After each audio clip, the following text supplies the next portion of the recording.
15 degrees, you can see your breath. Out here in the lake effect, breaking tables like it's poetry. Where else would you rather be? Pinto on Elvis in the lay poncho. The members that you need to know. 'Cause once you out here now, your family. Where else would you rather be?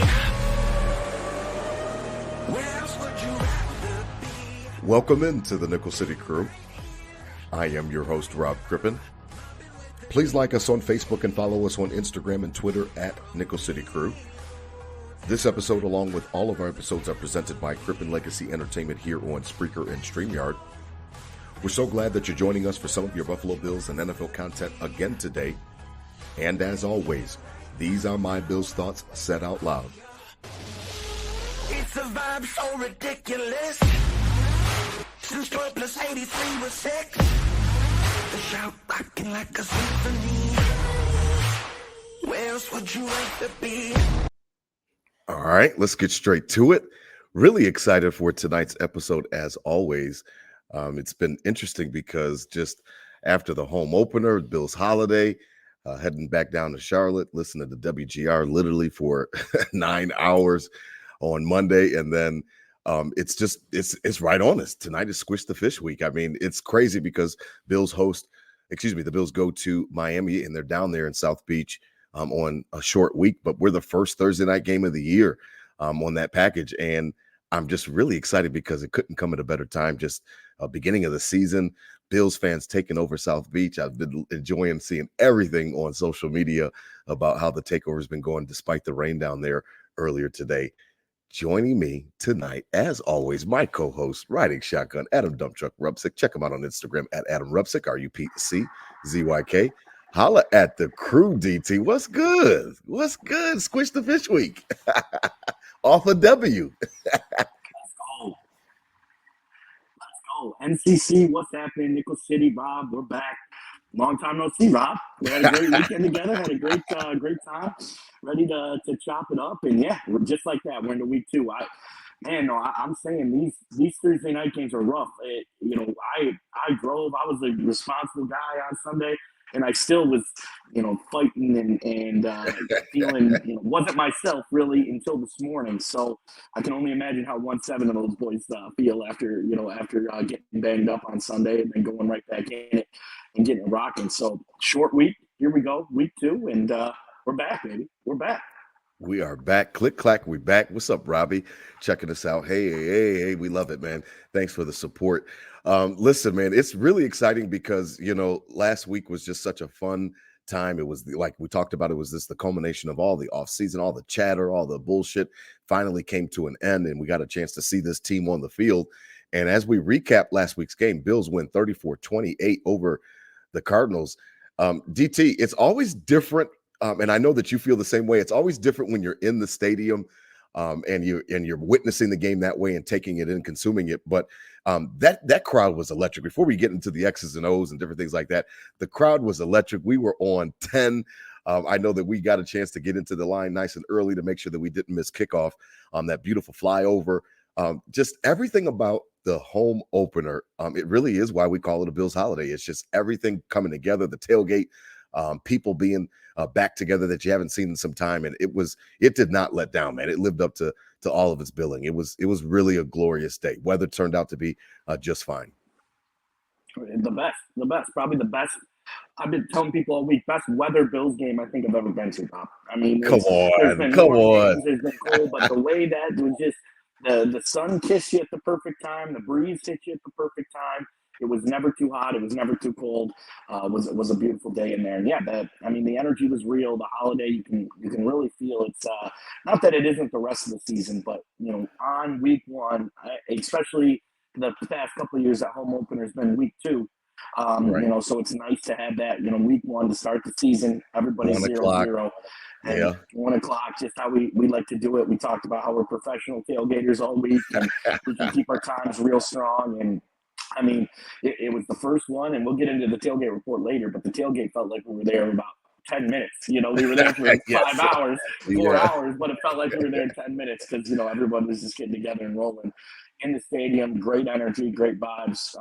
As soon as that national anthem, where I'm swaying like a player is on the sideline, like let's go. I liked our seats. I liked everything about it. So ready to chop it up and get into it tonight. But the energy was real. The Mafia, all these questions, all these off-season bullshit Yeah, ratings, and yeah, yeah. WGR's garbage fire with are we going to be good? I don't think so. Yada yada yada. But then 70,000 there screaming as hard as they ever have. So let's go, baby. 1-0. Yeah, want to know. You're absolutely right. It's funny because I mean, I just enjoyed, everything about it. And you're absolutely right. We'll get the tailgate report at the end of the show, but just everything about it leading up was just wonderful. Now, on the field, DT, it was interesting because that first half was weird, and it was a situation where I didn't expect the Bills to lose, but I would be lying and I'd be disingenuous if I didn't admit that. I was a little bit nervous when it got to 17-3 in that first half, right before the Bills got a chance to make that final drive before like you talked about, the double dip and get a chance to hit them on both sides of the half. I was really, I was starting to get just a little nervous. It wasn't anything exotic that they were doing. It wasn't anything in respects to the game plan that was going crazy, but it was just something where they were controlling the game. They kept running the ball. They kept the short, quick passes. They kept moving the chains. I mean, what do we talk about? I always talk about move the chains. And like they were in a situation where they were kind of in control. I mean, believe it or not. I mean, 17-3 at half on the road, week one in a hostile environment is not easy to do. And again, it wasn't anything spectacular that Kyler Murray was doing, but it was just short, dink, dunk, run game a little bit as well. And they were using us. They were getting to us, man. No way to cut it. Yeah, I mean, the bend don't break was for real. They came out and went right down that first drive, that roughing the passer call. Bullshit. That's we can dig Yeah. into that. That was literally right in front of us. Yep. Saw it live, and then even though Kyler Murray is tiny, you could still see him out there. And then we turn around and then Jumbotron and watch it again, and it was a bad call all the way around. But then that gives them 7. We get the nice return, go right down the field, kind of looking promising there, and then the fumble happens. So, Yeah. I wonder what it would have been like. You go down and strike right back, make it 7-7. Does that get Arizona kind of in a different game plan and force them into a mistake earlier than they did when they just kind of marched back down again to make it happen? So that early turnover, we saw it a few times last year, and it really cost us. Those games of Josh Allen throwing the pick on the first play of the game in the Patriots, they just could never get in a rhythm after that. James Cook fumbles the first play of the game against the Broncos and, goes down to the end, 12 men on the field, however you want to put it. Right. So that is something I'd like to see us stop doing, turning the ball over on first possession, because I think it would have changed the whole level of the game. Because once we settled in, I think we dominated pretty much 3/4 of that game. Not 3/4 of the game, but definitely at least the third quarter. And second half. Yeah, absolutely. Yeah, and with that, if we would have went down and struck 7 to make it 7-7 there, how different does that game turn out? Absolutely. No, you're right about that. I mean, the Bills mount that drive. They score with 19 seconds on the clock to end the first half. The Josh Allen run again, both Josh Allen touchdowns right at us. That was really sweet. We're scoreboard side. So shout out Section 104. Shout out Josh Clue, all of my crew out there. I missed you guys last week, and we were right one section over in 103. And yeah, Josh Allen just kind of willed the team in that respect and kind of put him on his back. And it's interesting to watch him because, I know that the big play is obviously the hurdle over Budda Baker in the second half, but like he is just such a dog where we're running out of superlatives, DT. We're running out of stuff to say in respects to the adjective to describe his greatness, but he really does. You always say that he's much watched TV. He really does just take his game to another level, and he's not scared of anything. He's not scared of any linebackers or any safeties. And if it calls for it, he's going to take it. I watched this great breakdown of that second half touchdown where Dan Orlovsky was just, defending him. I know the Nick Wrights and all those other trolls won't, Josh Allen and he runs too much and this and that. But like Dan Orlovsky was like, listen, on that play, 2nd and 6, what do you want him to do? You want him to throw the ball away? They had a good play concept and it was picked up. And then he just takes it over, man. Anytime that he's ready to take over, it seems like he could put that cape on. He goes from Clark Kent with the glasses like you, and then all of a sudden he's Superman coming out of the phone booth, man. It's amazing. I'm running out of stuff to say. I am trying to think back of being there in the stadium live Yeah. and seeing the switch flip like that. You Yeah. know, like Hmm. it was visible in there, Rob. The feel and the visual was, 1-7 says we're not losing this game. That's right. We're not losing this game. Whatever we got to do right now to clock in and do it, we're doing it. And it was, I'm going to make a good throw or I'm going to run for 8. I'm going to make a good throw or I'm going to Hmm. run for 8. And it was just like a visible switch of, all right, I'm taking over here. And Yep. and it was obviously awesome to see. We got all that action right in front of us in the end zone. I mean, we saw 3 of his touchdowns. The one that Yep. got called back, 3 of his touchdowns coming in, and all of them were beasts. And then, he just gets up and bosses out, whether he flexes or, crosses his arms or whatever he's doing there. But the visible takeover was awesome to see. And I mean, we've seen it on TV 100 times, but to be in the stadium, I can't remember a time where I saw it live of him just straight up saying, "We ain't losing," and follow through with it. Yeah, man, it was crazy. Like I said, the Bills close out the half, get that touchdown to bring them back to 17-10, and then immediately, because of the possession, they get the ball and they roll right down. And then, Josh finds Matt Collins on the opposite side of the end zone from us, scoreboard tunnel side. And, it's funny because we've had all these different debates and different things like that throughout the offseason about Josh Allen and about, how can he raise the level of play. Matt Collins was not a touchdown maker. He wasn't anything special. I know his best year came, I think it was with Vegas a few years back, but it was good to see him in the end zone just because of the fact that Josh Allen, it's, you know, I'm starting to believe in the elevator man approach. Can he, and tonight will be obviously a great test of that as well. Him being able to raise the level and tide, the tide raises all boats. I haven't seen Matt Collins in the end zone a lot in his NFL career, but I saw Josh Allen making a beautiful play on that seam skinny route. And I mean, it was just something else because of the fact that, you gain the momentum back, you get the crowd back into it. Now we're tied 17-17. And I think that we really had a control on it. We'll talk about the end of the game in McDermott. I got to get my digs in on him at the end of the game and some of his decisions. But I just thought that we kind of just took control of the game. Arizona really didn't have much left after that. Yeah, I mean they had their first punch, and then it was very stop, score, stop. What was I telling you in stadium, Rob? Stop, Yes, score, stop. yes, I remember And that. that's Yep. that's what we got into. It worked out almost perfectly with the down 7.5, and then boom, right there was, I think they scored before 12 minutes in the third, to Yes. make it 17-17, and then got the turnover right back, and then it's 24-17. Quickly after that, Matt Collins, Gabe Davis, number 13. That's the route we've seen Gabe Davis score on, 15 times is that exact route. Yes. And I think I sent you the breakdown of that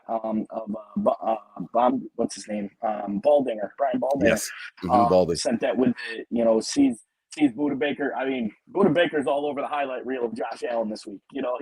He sees a great safety in the league, but not on Sunday. He was kind of dummy by 1-7 in the boys. He blitzes on the right side. Josh sees it and just throws the seam, throws that seed that we've seen him do a ton to 13, yes. And it's Matt Collins instead of Gabe Davis. And then Matt Collins had another good catch as well.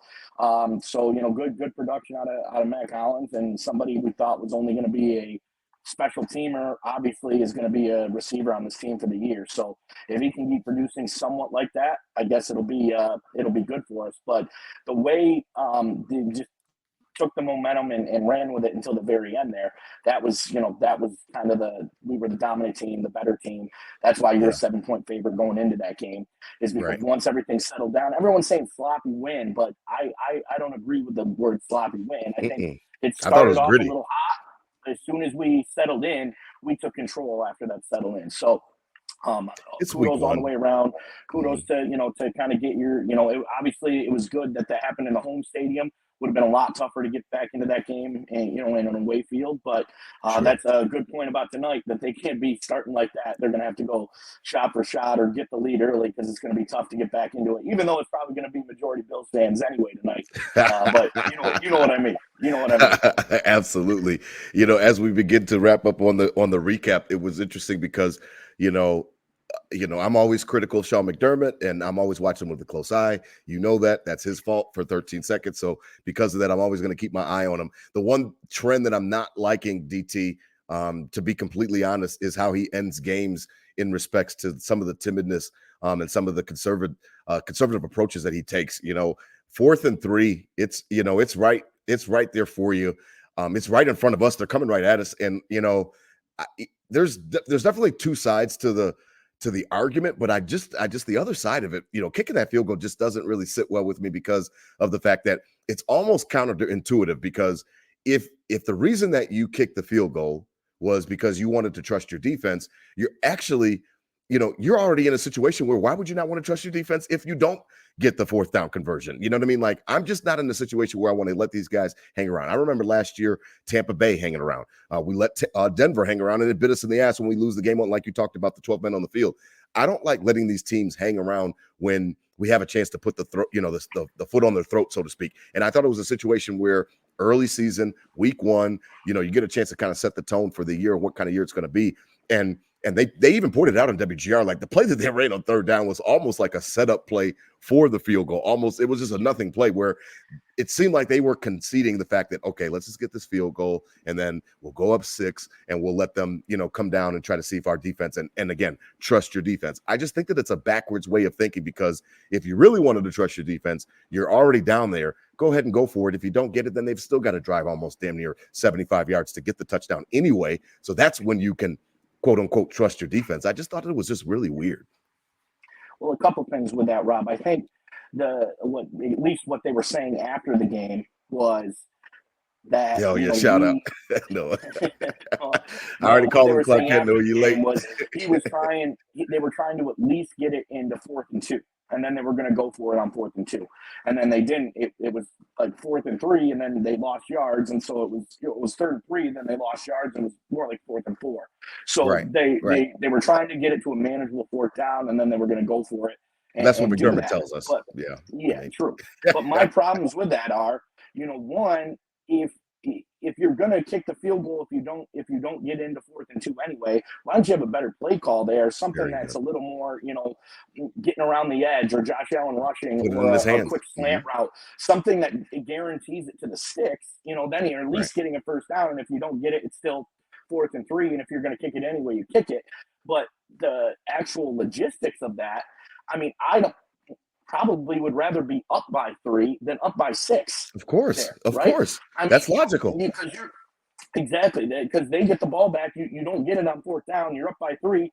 They're going down and playing for the trying to kick a field goal. They're not pushing time. They're not using timeout. They're just getting, we can get in field goal range, getting to overtime. They're not using 4th down. They're not going to use 4th down. Exactly. You get up by 6. They're doing everything they can to get up the field, and they did. It came down to the last play to the corner, and obviously it was a good breakup, and we got out of there with a W. But the premise, it was just all those questions that seemed like were wrong, right? The answers were wrong. Like, if you were just gonna kick it if you didn't get it, run a better play try to get it, or go for it.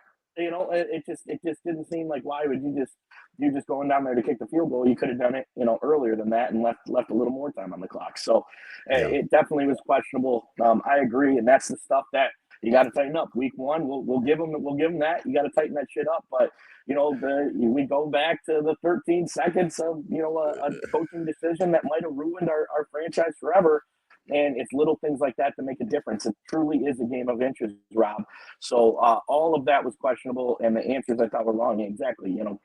Why kick it? Leave it at 3, or at least try to get that first down. I thought that was my biggest thing out of that. Have a better play call on 3rd. At least try to get that first down. Yeah, no, I agree. And, we don't have to harp on it too long. That was one thing that stuck in my craw. And I'm, again, I've got nothing to do but drive south for 9 hours on Monday. And I was just like, what and everybody was, on WGR, a lot of the listeners were savvy and were picking up on it and were calling in about it. And I was just like, that made me mad, because I just don't like them hanging around. I remember that Tampa Bay game last year, and it just was way too close at the end. And like, what are you doing? Like, you are 10 times better than this team. You should have been blowing them out. You're not blowing them out. And then you're going to give them a chance at the end of the game. Like, it's just weird. And obviously that Denver game last year as well. So again, McDermott's he's got to trust his own process, and he's got to go ahead and go back to the film room and figure out ways to adjust as well. Now, as we transition, again, tonight's episode, like all episodes, are presented by 26 Shirts right here on Buffalo Fanbase, the Bills Mafia official podcast network. Head on over to 26shirts.com. Shout out again. Salute to the Godfather, Del Reed. He's running a great site over there. I know they had a pop up last week, $20 shirts and different things like that. And I think that was successful as well. But again, portions of the proceeds at 26 Shirts go to a family that's in need. It's not going just to line somebody's pockets or anything like that. You're going to help somebody that's in need in Western New York or across the world. So again, head on over to 26shirts.com for all of your latest Buffalo Bills, Buffalo Sabres, Buffalo City themed t-shirts. They've got excellent content creators there designing these shirts. Now, as we transition DT, and it dovetails into our preview, shout out over 385 people watching on all different platforms. We love you, Nickel City Crew. We love you, Bills Mafia. Enjoy the game tonight. DT, it's Squish the Fish week. My juices get flowing for Squish the Fish week. I know yours as well. You have been amped up since this morning and texted me, and we're ready to go. I wanted to talk about tonight's game and one of the concerns that I have, or one of the things that I've been looking at. But Joe Brady, his first audition for his offense, he likes to run this ball, DT. He likes to run it a lot in respects to first downs. He likes to run it on second and short, when traditionally you can take your shots and different things like that on second and short, and you can kind of manipulate the defense. What do they always say? That the playbook is wide open on second and short. This guy loves to run the ball, DT. We ran it okay, on Sunday, but it wasn't anything spectacular. I think that this is going to be kind of the theme for the year. I don't know if it is. I'm definitely obviously not in favor of it, because I want to see Josh sling that rock all across the field. But it seems like this guy likes to run the ball, and it wasn't just, obviously only a one-game sample size of his offense, but dating back to his last half of the year last year, running Ken Dorsey's offense during that triage session, he likes to run it, man. He likes to pound that rock. I just wish it wasn't so predictable. True. I mean, it was okay Sunday. And people are saying it was good. I don't know if it was good. I mean, it was average, a little above average, maybe. Let's settle on a little above average. I mean, they were able to kind of get it going, set the tone. They never really got in third and long much, which I think that's why they kept to it. They didn't get away from it because they were in a situation where, they were gashing, and James Cook was looking fresh. He looked better up the middle than he did around the outside. Yeah. So, yeah. Oh yeah. Yeah. I think that was something new. And we haven't seen do it till it doesn't work. It was kind of working enough where they did abandon it in the second half when they had to score some points and get the ball up. But we haven't seen that. If it doesn't work, is he going to abandon it, or is he going to beat it like a dead horse and get ourselves into a situation we can't dig ourselves out of? But tonight, the game plan of going against the Dolphins, who are a high power, quick strike offense. I mean, they were almost down 24-7 Sunday after a fumble, one play, 80 yards. They're right back in the ball game. This is the game where you might want to do what teams try to do to Josh Allen, right? Elongate drives, keep them off the field, beat them up, beat them down, and try to make it happen, where you keep Tua and that high power offense off the field by having an efficient run game. And I mean, I guess they didn't abandon the run, because in the second half, the run was Josh Allen and, and being efficient with that and getting first downs and scoring when he needed to. But I'd like to see it again tonight, elongate drives, but we'll see if it's not working, how fast he gets away from it. Yeah, no, it'll be interesting to see, tonight's matchup. Again, Bills down in South Beach taking on the Dolphins. Dolphins really, really, really want to beat us. We know that. They've had a tough time getting the best of Josh Allen. That's the reason, that I named the episode the way that I did, because just Josh is, this is our vacation home, DT. This is our second home. Now, one of the traps that I'm trying to avoid leading into the night, and I'm confident, I think that the way that Greg Rousseau played it, the way that the corners played, the way that, shutting down Marvin Harrison Jr., like the cool new toy, didn't really do shit. I think he had one catch for like 4 yards or something like that. I'm interested to see with the defense, if they can hold their end of the bargain and the corners can hold up. I'm really interested to see how the offense handles their work, because, this team is motivated to beat us, but I'm trying to stay out of the trap that because we beat them before, we will beat them tonight. You know what I mean? Like I tried my best to stay out of that trap that, last year's results don't have any, necessary bearing on what's going to happen tonight, but it's really hard, DT. That's why I named the episode Vacation Home. It's really hard. Bills Mafia down there. Josh is their daddy. Tua's daddy. I saw, on Instagram, he's, Josh is carrying Tua on his shoulders, his little baby Tua with his face. And I'm just like, man, Dad, it's funny, man. And it's great to be on this side of it, because for me, growing up in the 90s, they were our biggest rivals with Dan Marino. Like, I love Squishing the Fish. I love this week. I'm just trying to make sure that I keep my expectations tempered, because what happened last year doesn't necessarily, give us a preview what's going to happen tonight.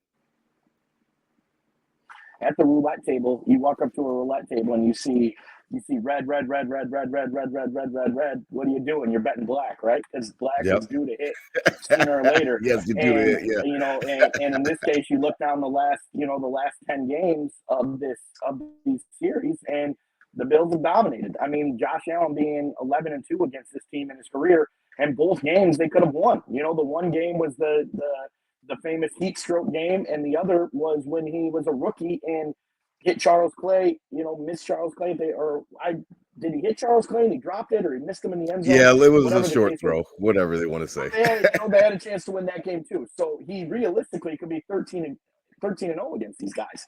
So I love it. I love the story. I mean, Tom Brady's record against us was like what, 33-3 against the Bills in his career. So like, why can't that be Josh? Why can't this be the story? Why can't this be the Bills just beating up the Dolphins every week? I mean, Tua is 11-0 against the AFC East, and he's 1-6 against the Bills. Let's go.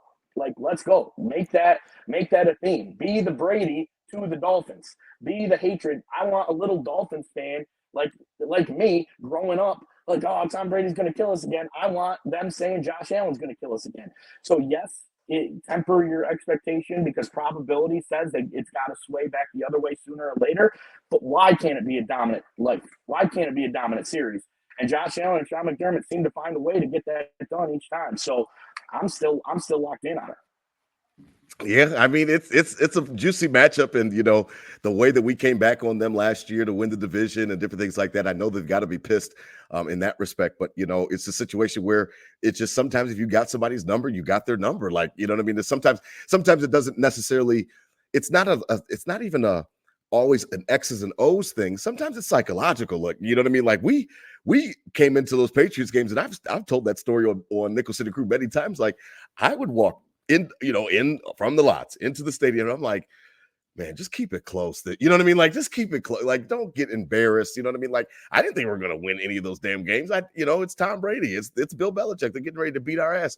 But just keep it close. Make it competitive. And then obviously you get some of those games where they're closer than you expected, or that one unexpected win as well. But like, they dominated us. So it was almost a psychological thing. And I don't know that those teams carried that, but they're human, DT. It's got to have some type of like, damn, this is my big brother. This is the big bully on the block, and I can't get past him. I'm up 3 games for the division title with 5 games to play, and they come back and hawk my ass down, and then I get week 18 at home, and I still fuck up. Like, there's got to be something in there psychological where it's like, damn, like, anything I do is not good enough to beat these dudes. And I understand that they played us close. And I understand, that playoff game that we were at with Skylar Thompson, there was a close game and it could have gone a different way that day. But like, man, we just seem to have their number. And I'm confident because of the fact that I just haven't seen Tua do it. But it doesn't mean that he's not capable. He's obviously playing some great football. Yeah, and he's got great weapons as well. Yeah, Jinx. He's got the weapons. The fact of, but is it really a home game for him? That's probably part of this whole equation of this record and being so dominant against these guys is the mafia coming down there in masses. I know our new social media director, Olivia, we'll get into that later, but was on the flying out on Tuesday for work. And just the airport just flooded with people. So, it's a common destination. And tonight, take a 4-day weekend down to South Beach, baby. Go down there for 4 days, enjoy South Beach, have a good time, and start the night off with the Bills tonight, Thursday night, 8:15. I think they're ready to go. That has a lot to do with it. Josh Allen has a number. This has got to be a confidence thing for 1-7 too. You guys can't press me. I don't care who you got. I don't care what game plan you got. We're going to go out there and have a chance and beat you up. So that's kind of probably what woke me up in this good mood today, Rob. Like, we're back fully in football season. It's good to get hyped up about shit again. But the fact that it's the Dolphins and we can really just put it to them. And we win this game, with the Bills are down this year. It means more to the Dolphins than it does to the Bills. A tough stretch coming after this game. We can get this one. It's a big statement to the Dolphins and their confidence and to the Bills for the rest of the season. No, I think that it's a big game. I definitely have heard that narrative as well, that it means more to the Dolphins than it does to the Bills. But imagine 2-0, getting a chance to sit 11 days rest. Then you're welcoming Jacksonville in for Monday Night Football. Everybody gets a chance to get juiced back up for that game. Like I would posit that this is actually just as big for the Bills because of the fact, not because of history, but because of where your season is, and the fact that you're absolutely right. You get some tough quarterbacks coming up as well. You get a chance to get a jump on it. 2-0 is way better than 1-1 in my opinion, obviously. And I think it's a situation where you could take advantage of some opportunities in respects to getting a leg up on the division, getting a leg up on them in the win column. I think that it's all there on the table for them. Now, as we transition, DT, I'm looking for some of your keys for tonight's game before we get to the tailgate report, because for me, it's obvious. I know that McDermott plays, Tyreek Hill well, and he shuts up and he bottles up the cheetah. And I'm hoping that obviously continues tonight. But I think that it's going to be really important because of the fact that it's hot. It's going to be hot tonight, sweating. Everybody's going to be, getting after it. I know the sun is not out, but you guys better those corners. I'm watching the corners, period. I'm watching them. I was encouraged last week with Benford and Douglas, but you got to bring your best tonight because of the fact that, Cheetah and Waddle will make you look silly in a flash. I mean, like you talked about last week, Jacksonville getting ready to take control of the game, come down on the goal line, he fumbles, Etienne fumbles, and then all of a sudden, literally next play, not a few plays later, not a long methodical drive, one play, 80 yards, and all of a sudden the complexion of the game changed. We've seen it here at Bills Mafia, Nickel City Crew. We've seen Cheetah tear up some game plans, obviously 13 seconds and things like that of that nature. So I'm really looking forward to seeing what the secondary can do. The safeties got to be on alert, got to make sure that you're in the right spots. I know that Damar Hamlin was late last week on one of those big plays. I'm looking at the secondary, DT. That's my matchup for tonight, is the secondary against those weapons, because these guys will make you look silly, and they'll do it in a flash, man. They literally will do it in a flash, and the game can flip.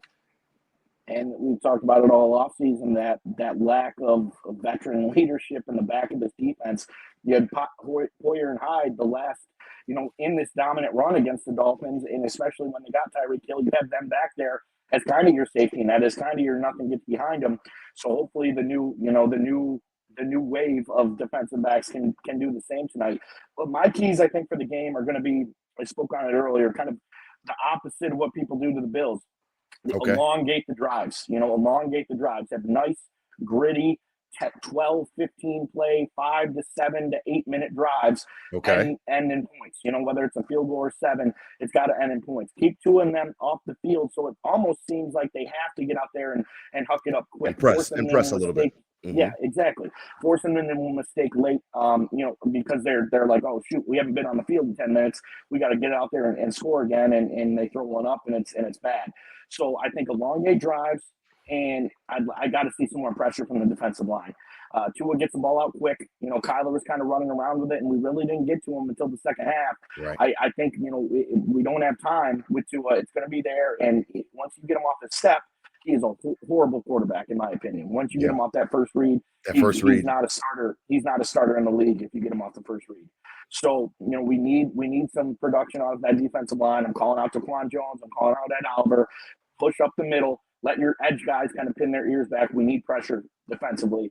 Get to off his step and elongate drives on offense. And I think that's going to be the key to kind of bottling up what Miami wants to be tonight. Yeah, and speaking of pass rush, Greg Rousseau 3 sacks. Von Miller. I mean, a Von Miller sighting last week. They even let him play on some first and second down packages, stopping the run. He gets a sack. I mean, I like the fact that we saw Von back. You know what I mean? In that case, DT, and that is just a welcome surprise. All off season, anytime we talked about defense, we did not even bring up him in respects to the fact of counting on him. To have him kind of return to form just a little bit, that would be more than a cherry on top. That would be a big deal for that defensive line. And Rousseau, DT, just looks like he's getting ready to come into his own. It looks like he's getting ready for a blow up. It really does. Looks like the game is slowing down, and he knows his different moves. He's got his counters. He's got all the different things that he wants to do now. We need it. It's time we called him out in the offseason. It's time to be the vet. It's time to make plays. You're not the rookie anymore. You're not the little guy anymore. You got to get out there and make the plays. And, we're going to need it tonight. We're going to need it all year. We're going to need every week we play a freaking good quarterback, Rob. We're gonna need him and get him off his spot. So let's make it happen with that. But interior defensive line pressure, that's what I'm calling out tonight. I hear you. Yeah, absolutely. Now, as we transition, The Nickel City Crew Tailgate Report. We've got to get at it. That is presented by Queen City Vintage. Check Let's out go. Queen. Yeah, this is our new official sponsor. Our new official sponsor of the Nickel City Crew Tailgate Report. Again, Queen City Vintage. Check them out. I've got to grab that handle, DT, because these guys, when I talk about they are doing good work, they are doing good work. I mean, all the different vintage t-shirts, sweatshirts. They've got everything that you could think of in respects to Buffalo Bills paraphernalia. Check them out, Queen City Vintage. And I've got it's Queen _City _Vintage _716. Check them out on Instagram. Nick and his crew, they're running a great shop. They've got one. Where's it located, DT? Is it on Elmwood? Yep, 746 Elmwood. Right on Elmwood, across the street from 40 Thieves, right down in the thick of it. Right down in the thick of Elmwood. Tonight, down at Richardson Hotel, they're having a huge event down there. It's going to be a big community thing. 3 40-foot projector screens. Kind of a projector style or a picnic style. You bring your own chair, bring your own beer, can go down there, and there's food trucks and vendors. And Queen City Vintage, one of the biggest vendors there, showing off their stuff. Coming off a few big weekends, they had their major Bills event, line around out the door. And, we're talking big money coming through Queen City Vintage. They're doing great. We got to get as many followers as them. If we can get up in the 50,000 category, we'll be doing well. So they're not the little man on campus. They're the big guys out there, and happy to have them part of the program and excited to kind of partner up and have some cool things coming up this season with it. But Queen City Vintage, big week 2 coming up, in Elmwood right across from 40 Feet. Yeah, man, it's really nice. I spoke with Nick on Sunday after the game, and I'm really excited about this partnership. And it's a situation where, I mean, they've just got such a great product. Anytime that you're buying stuff, you want it to be a good product. And these guys have they just got anytime I'm on that damn Instagram, I'm like, golly, that takes me back. And like, golly, that shirt takes me back. I'm talking about the Tasmanian, Looney Tunes, back when they used to rep, they're repping with the Bills stuff on back when we were going to Super Bowls. It all just speaks to me. So if you're a 90s baby like me, or even if you're not, check out Queen City Vintage. Again, 746 Elmwood. They've got some good stuff out there. I'm trying to tell you, you're not going to be disappointed at all. Now, as we transition, DT, the tailgate report. I mean, DT, it was a blast. I drove up on Saturday, left the house around 5:30. I think I got on the road like around 5:30. I wanted to get that beat on it because, again, you just got so many people to see and different things like that. So I got a beat on it and arrived in the town like around 2:30, 3 o'clock at the latest. And it was really a smooth ride. No rain. I hate driving in the rain and all that other stuff. So it was cool. And got up, I got a haircut. Shout out to my man Sally Turner over there at Razor Sharp, and right on another one right there on Hurdle. And I called you right after that, and I was like, DT, I'm close. I'm right around the corner. Let me come. So shout out to 330 Linden, the Bachelor Pack. Went over there to say what's up to DT real quick. We got a chance to get an embrace, get a hug, take a shot real quick. And then for me, I headed out. I saw my best friend, took Ace. Shout out to Ace and Nicole, and got a chance to hang out with their beautiful daughter, Princess Elsie. And then shout out to Dion Brown. I went to the Brown establishment in Kenmore, kicked my feet up, relax. I was supposed to come back to DT's, but man, after those drives, man, I'm tired, man. Like, people forget that after, a drive is mental as well, because you got to watch out for you and you got to watch out for all these other motherfuckers on the road as well. So by the time I got to Dion's house, man, I was just ready to chill, get some Moonies, and just relax. So that was me up until the tailgate, man. That was me. And then tailgate report, DT hooked it up. Nickel City Crew got a chance to get a van. He's got the hookup. Shout out to Big Green.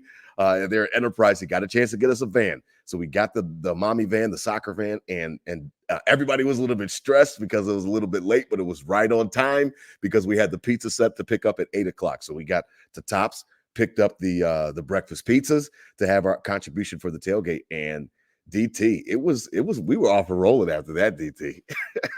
Off and rolling, great playlist. The band was full. Had a good crew with us. My sister and new brother-in-law got to come. Meredith and Derek, shout out. My friends Lydia and Danny were with us. And where's my lighter, Derek? It was packed. It was packed to the brim. That van was packed to the brim in the back.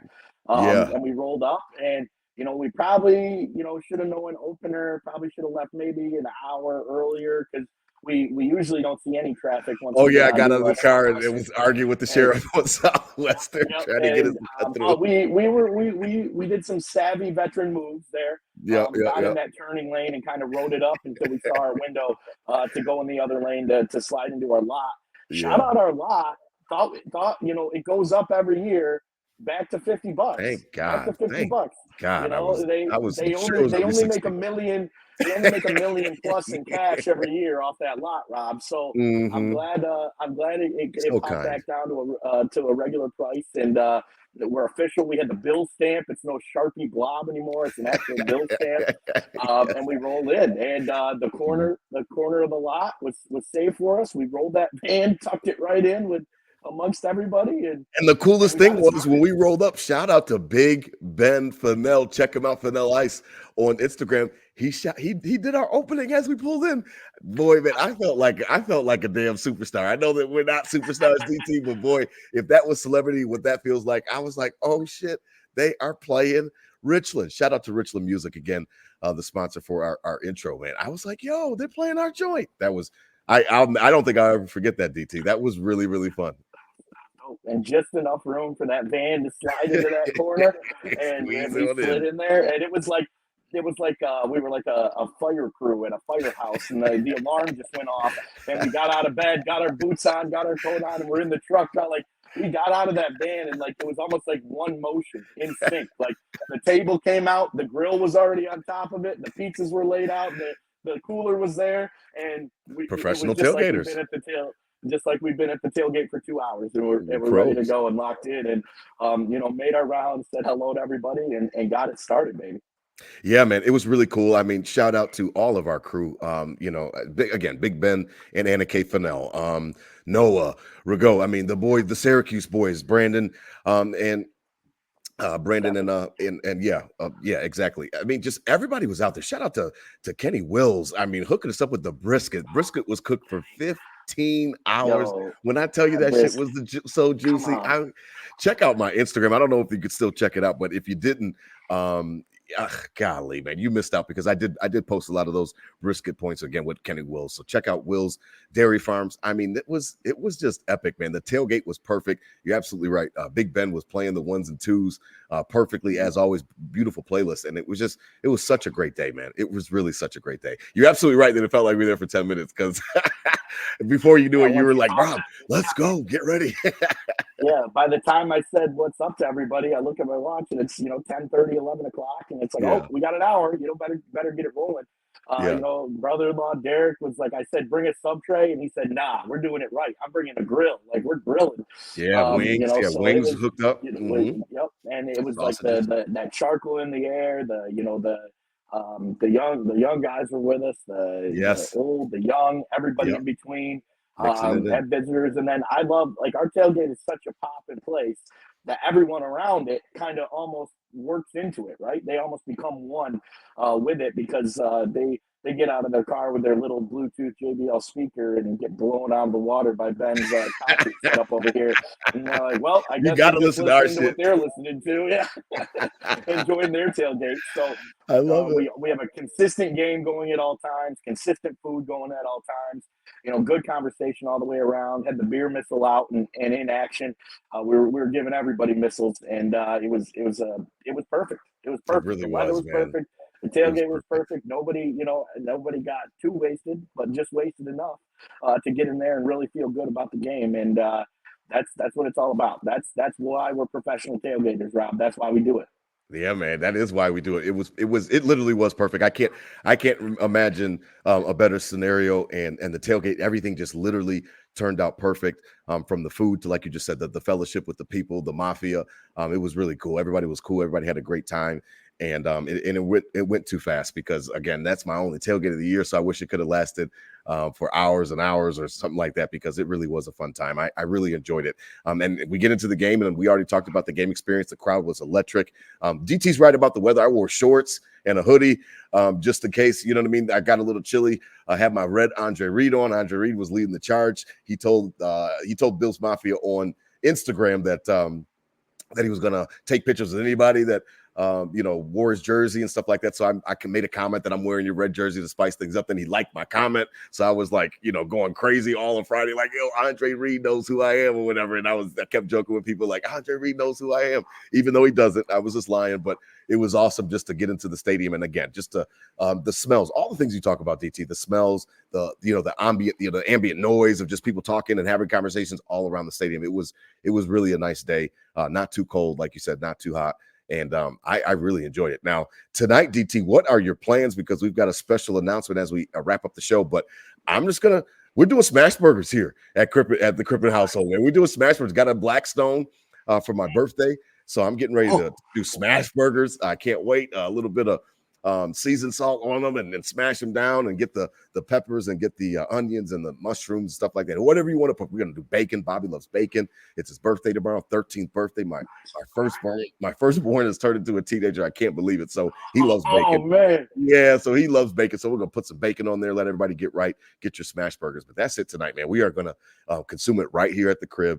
And I'm ready to fire up that Blackstone as soon as we're done. I can't wait. I'm jealous. I can smell it from here. That sounds all great. Happy early birthday, Bobby. That teenage flag. Gotta love it. Teenager, gotta man. love it. You still got the Zubaz spotlight on I can't. I'm literally looking outside of my window right now. I already have the extension cord plugged in, and I can't wait to plug it in. Like literally, I'm like a damn kid on Bill's game day. Like I get everything ready and laying everything out and everything. Yep, I've got it. I can't wait to put it on the house. Best gift I've ever gotten in my life. Up here in the Buff, we're gonna hit that the Richardson Hotel scene. with City Vintage, kind of see what that's about. Absolutely. I'm not a huge fan of watching a game in public unless I'm at the game. Especially because we were there Sunday, and even though you're in the game, you don't really get to see the game, right? You see the game, but not. So it's a big divisional game. I really wanted to kind of pick it apart and watch it fully. But we're going to give it a look, probably maybe first half down there in that scene on those big screens, and then get back for the second half at the batch pad and keep it going. But that's the story tonight. My phone is sitting here just buzzing while we're live right now. Like, all right, what's good? When we going? And it's getting antsy. We're about an hour and a half from kick right now. And getting ready. This is what it's about. I wish I didn't work tomorrow. That's for sure. I should have really pre-planned this, because I was saying on Monday. I wish I didn't work Monday.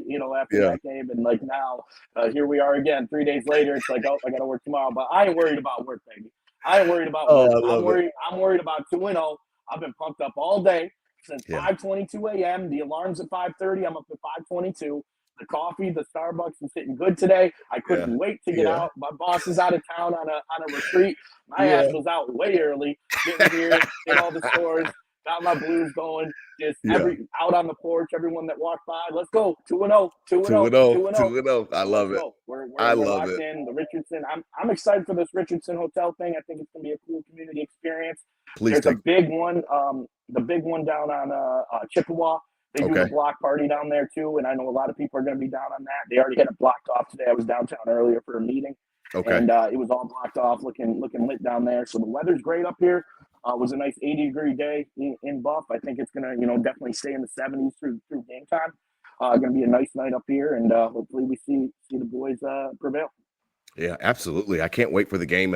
We appreciate it. A shout out to all of the viewers on all different platforms. Over 550 of you watching on all different platforms. I know everybody's busy on game day and different things like that. So we really appreciate the support from Nickel City Crew, Bills Mafia. Our final announcement, and then we'll let you guys go. I mean, great show tonight, DT. If you noticed on the Nickel City Crew social media, if you notice that things have kind of gotten a little bit better since Sunday, and they were kind of a little bit of an uptick in the quality of posts. Everybody who knows me knows that I am not tech savvy. Everybody who knows me that I'm not a big social media guy. The only reason I have social media is for the podcast and to help promote it with DT. We would like to present and welcome to Nickel City Crew our new creative director. Not our new one, the only one we've ever had, our creative director, Olivia Nagel. Shout out to her. You could check her out on Instagram at Olivia Nagel, Nagel. Shout out. I mean, it happened. Here? She's here? Liv, no way. Here? There's no way. She No, said man. she was Listen. coming. 6:45. She said she was coming, so she's late. Listen, shout out to Olivia. She's going to hear this on the live. We really appreciate it. I know that we had a conversation when we were tailgating. I'm like, man, listen, I don't know what the fuck I am doing. And if you can help, I will pay you. So I'm really happy to have her here. I know DT's the same as well. He's a friend. She's been a lifelong friend of yours. And I'm really, really excited because we can finally step into a space where we can hang with the big boys and we can get out some content for you guys, get out some different things. She already put up some posts and polls and all the shit that I cannot do on Instagram. She's already handled it for me. So we really appreciate her. Liv? Turn on the light, DT. We cannot see you, man. Yeah, Turn on the light. Turn on the light. We can't see you. What's up? I was just shouting you out. Look at that. Right on time. There we go. Look at that. You couldn't have better timing, Liv. You couldn't have better timing. We were just shouting you out, man. So that is the new creative director, Olivia Nagel of Nickel City Crew. Again, not the new creative director, the only one we've ever had. And we're really excited to have her on the team for sure, DT. Say a few words, Liv. What's up? Holla at the crew. She's a woman of few words, but socially apt. Yeah. She's a woman of few words, but she definitely knows how to run that Instagram. So we're gonna let her do it, let her run with that. And we're really excited to have her here, man. Listen, DT, thank you for the episode tonight. Thank you for your time. I mean, I can't wait, DT. It's Squish the Fish week. It's that time of year. I can't stand them. So I always want to go ahead and just go ahead and squish them. So I'm really excited, man. You enjoy the game. Enjoy Richardson Hotel. Tell Nick I said what's up at Queen City Vintage. Shout out again to Del Reed at 26 Shirts. I'm good, DT. I mean, we good, man. As always, these were my Bills thoughts said out loud. Spread love out there, not hate. Hit them with a Go Bills, DT. I mean, hit them. What's up? Thursday night football. Squish the Fish. 2-0. Go Bills. Go Bills. I love it. I love it.